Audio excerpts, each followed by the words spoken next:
Microsoft's E3 presentation is over and the Xbox Scorpio was announced, and now it's official. It's called the Xbox One X. Not as strong a name, but I'll take it. Mostly because I have no choice. So naturally, the question on all our minds is, just how much more powerful is it when compared to the PS4 Pro? And is it really as good as it seems? Well, in this versus video, we are gonna find out. Let the battle commence. Now, with regards to specifications, this is where the Xbox One X really shines. Now, I am going to try and simplify the specs here so you can actually get a clear idea as to which machine is more powerful. Let's start with the GPU. Now, the Xbox One X has a GPU that's the equivalent to 6 teraflops, and in comparison, the PS4 Pro has just 4.2. And on top of that, the Xbox One X has 12GB of RAM, whereas the PS4 Pro has 8.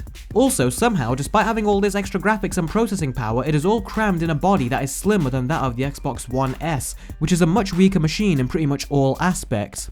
Now, if that's the case, here's hoping that this machine won't get any overheating issues or any red rings of death. However, the liquid-cooled vapor chamber, which is the first for a console, should prevent that from happening.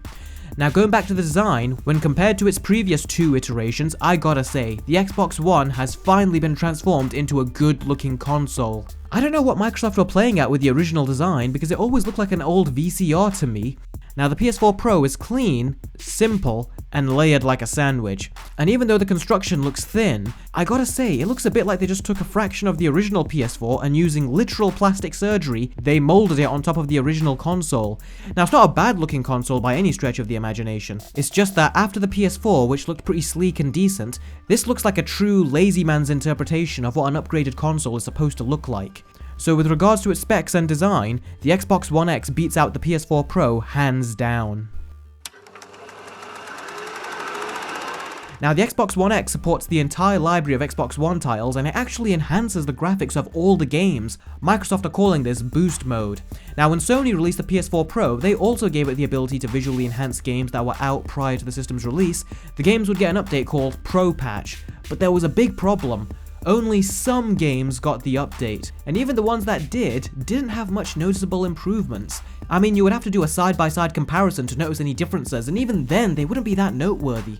So it's great to know that the Xbox One X will offer increased visual fidelity to its current load of games. Now we just have to wait and find out if the visual improvements are noticeable, or if they are just as incremental as what we got with the PS4 Pro. However, the Xbox One X does go a step further and focuses on something considerably more than the PS4 Pro. And that is something called super sampling.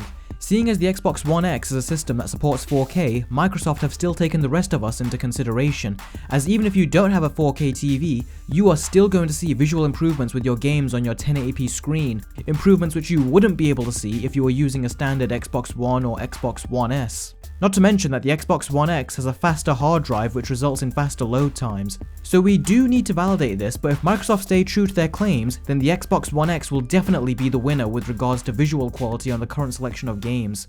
Speaking of selection of games, now, Sony have been known for having absolutely terrific exclusives for their platforms, and that remains true to this day. And whereas Sony has a ton of great exclusives for the PS4, Microsoft's exclusives have paled in comparison. Now yes, they have stuff like Gears of War 4 and Halo, but ultimately they don't have exclusives that make you want to go out and buy an Xbox One. Now, they did have one exclusive that piqued my interest, a game called Scalebound, but it just so happens that the Xbox exclusive that I happened to be interested in got cancelled. And Microsoft didn't even give us a good reason as to why. They just gave some insulting and artificial PR nonsense and didn't give us a legitimate explanation. Now, if I was an Xbox One owner, I would be furious and I would lose all trust in Microsoft for dropping the ball on the one exclusive that caught my attention. And honestly, even if it was still going to be released, I still have to hand the victory to Sony here. I mean, their selection of exclusive games is far superior.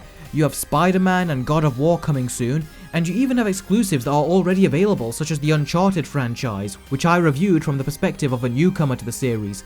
These are console sellers as opposed to Microsoft's exclusives, which are very meh in comparison. And I have a feeling that Microsoft are aware of this because they actually cut a deal and got Rise of the Tomb Raider to be an exclusive on the Xbox One for a whole year. I am all for console wars between corporations as it usually benefits us, the consuming public, but that was going too far and didn't benefit anyone. So yeah, the exclusives are far superior on the PS4 Pro. But there is one more round to determine which console is worth picking up and is truly superior.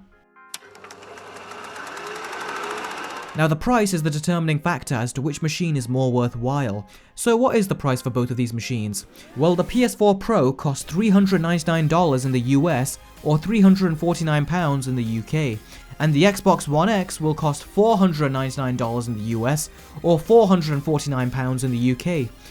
Yeah, we have ourselves a sticky situation of price here. Now the Xbox One X costing more really does make you question whether or not paying extra for the boost in power is really worth it. Because although higher specifications is good, it is ultimately nothing without good games, which is the whole reason you would actually buy a console in the first place.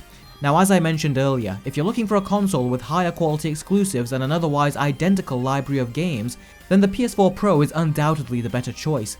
But if the Xbox One X was being knocked out at the exact same price as the PS4 Pro, then that would have made me think twice, as it would have its own unique sense of value. Also, a machine with this much power does have potential to possibly surprise in the future. But after I saw that the price is £100 or dollars more expensive, Microsoft really just made my choice easier for me. As a result, the console with the overall better games, better proposition, and overall better value for gamers is the PS4 Pro. Does this mean I hate the Xbox One X? Well, honestly, I hate both the PS4 Pro and the Xbox One X, as it is setting a trend of having new consoles released every 4 years as opposed to 6 to 7. I'm just comparing which of these consoles is better value for the consumer who wishes to buy one.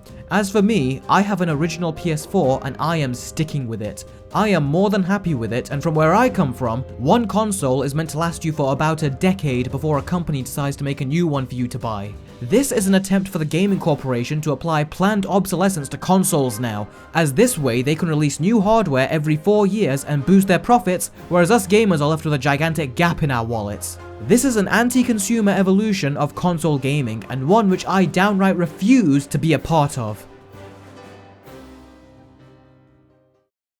Apologies for the rant there guys, but I downright hate this new trend that is developing for consoles lately, and I had to get it off my chest. So, now on to hear from you guys. What do you think of the Xbox One X and the PS4 Pro, and which one would you get for yourselves? Or, much like me, are you happy to stick with the PS4 or Xbox One that you already have? Be sure to let me know. Don't forget to give this video a thumbs up if you liked it, be sure to subscribe, and also share this video so more people can be aware of the show. Thank you so much for watching guys, and I will catch all of you next time. Take care.